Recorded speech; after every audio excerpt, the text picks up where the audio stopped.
What a day. Well, hello friends, Coach Bob with you, and welcome to another Worship on Wheels. Yeah, 2 in a row. How's that, man?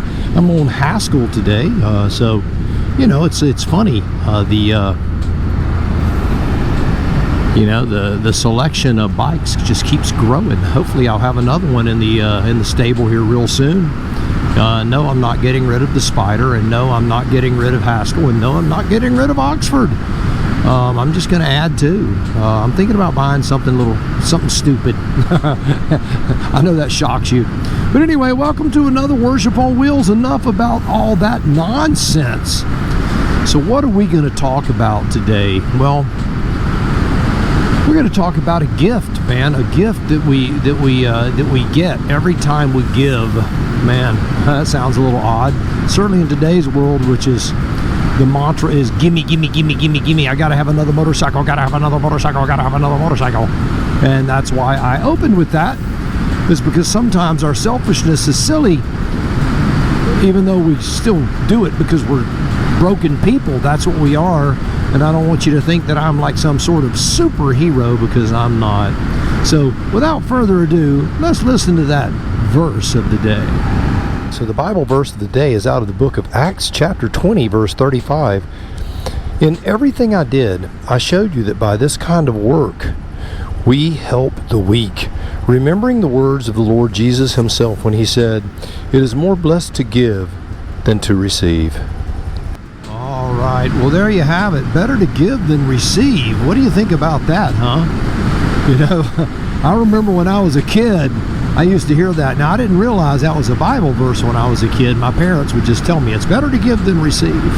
And I would think, that's a bunch of crap, man. I'd rather get a bunch of presents at Christmas than be giving a bunch of stuff away. I want my stuff. Now, and if you're honest as a child, you know, you probably were that way. Although I will tell you, some of my most exciting times when I was young, and this gave you just a small inkling of what was about to occur in your life when you bought your mother a gift. You know, if it was a little dish towel or something that you know had your name monogrammed on it, it meant something to you. You were hoping that it would make her happy. That's when you realize, that's when you start getting that small taste of what it is to give, and that feeling, you know, and for your giving not to be selfish. You're not doing it for recognition. You're doing it because you want to make that person happy. And that is where the real gift really lies. You know, a lot of you guys sent gifts to Coach Vic and I when Coach Vic was down and out after her surgery. And I hope that you were blessed by giving to her. I really do, because I'm going to tell you, we were super blessed by receiving it. We really were.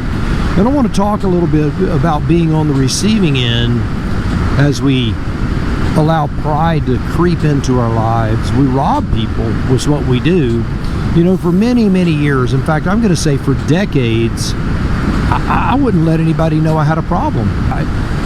I'm tough. I'm a man. I can do it on my own. I don't need your help. I don't need anything. And all of a sudden, I was raising 2 children. I was a widower, and life was hard. And people would ask me, well, how's life treating you, man? How's things going? How in the world are you? And I'm thinking, inside, I'm dying here. But man, I wouldn't tell them that. I'd be like, I'm doing great. Things couldn't be better. The kids are doing well. Well, how are things going, you know, I mean, as far as your emotions? Man, emotionally, I'm strong, I'm doing great. And I was lying through my teeth. How many people did I rob of a blessing because of my arrogance and my pride? How many people could have blessed me with the word of encouragement, or a hug of endearment, or even help? You know, I had a couple of friends when I was going through some things, and you know, this was a long, long time ago. Clinical trials, a lot of the clinical trials weren't covered in insurance, and so I almost lost my house. And I want to tell you a story about a lady who worked over at Shands Hospital. And so she called me and she goes, "Bob, I want to ask a favor of you." And I'm thinking, man, the arrogance of this lady. She knows my wife just died, and the arrogance of her to ask me for a favor. I could feel my blood beginning to boil, but I played along, and I said, "Sure, absolutely. What's going on?" And she said, "Well, I want you to know that when your wife was going through all of her problems and all of her trials, she gave me the gift of love, and she gave me the gift of praying for me. She was ministering to me as she was dying." You see, my husband and I our marriage was falling apart, and I had no one to talk to. And for some reason, when she sat down, when she started talking, I just opened my heart to her, and she gave me such peace and love and kindness. And I want to try to return that favor to you. And I was totally dumbfounded. I'm like, "Okay, well, what's the favor you need from me first? Tell me what you need." She goes, "The favor is, I need you to let me advocate for you." And I'm like, "The favor is for me to let you help me." If that is not humbling, if that is not the ultimate gift for someone to say, "The favor is for me to help you," because she knew. Apparently, the conversation when it came up about men came up with the pride and the idea of that, not accepting help, and that when we needed help, it's going to have to be handled in a very delicate way. And I said, "Sure, what's that favor?" And she goes, "I want to advocate for you. I want to talk. There's a board over here at this hospital. We take special cases of people who have lost their life and their family is in a bind.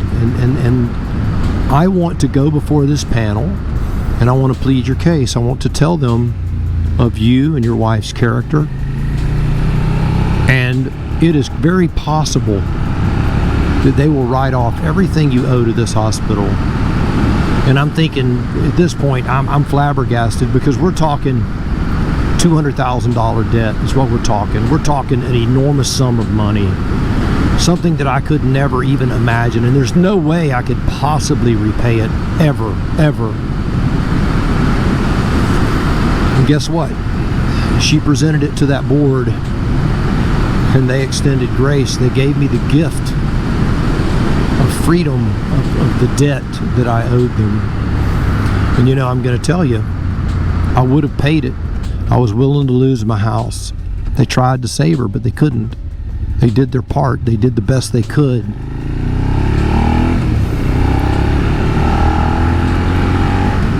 But that lady gave me a gift. And I'm going to tell you, not only did it relieve me of a tremendous burden, it gave her the great blessing of knowing that she helped me and my children, and honored the memory of someone that was special to her. What a blessing it was for her to be able to go out of her way and share her story of what this person, what they were, and what their legacy was, and to give me that gift. Don't ever underestimate the power of the tongue. Don't ever underestimate the power of the gift that you are. You notice I'm not talking about whether somebody gave me a motorcycle or a pair of gloves. Now, don't get me wrong. When I get gifts like that, I am very grateful, and they are tremendous blessings to the people that give them to me as well. I've been in financial binds when I was a young man, and I had friends help me out, and I helped them out, and it was a blessing. It was wonderful. But the gift of you, that's the real gift. When you share things, and I'm going to tell you, we had several people share things with us when there's a lot of gravel there. Don't want to flop on my belly there. We had a lot of people share their kindness. They were very generous, and I'm going to mention a couple of people here, and hopefully I don't embarrass them by doing it, but Purple on 3, Jody, and Bob and Barb from Heddish World, and Sergeant Ed Curry, and there are many others, but those are the 3 that are just on top of my head. And the reason those are on the top of my head is they correspond with me more. But they reached out, and I'm going to tell you now, I've met Bob and Barb. I've met them, right? I've never met Jody face to face. I've spoken with her on the phone. Sergeant Ed, I've never met him face to face. I've spoken with him on the phone.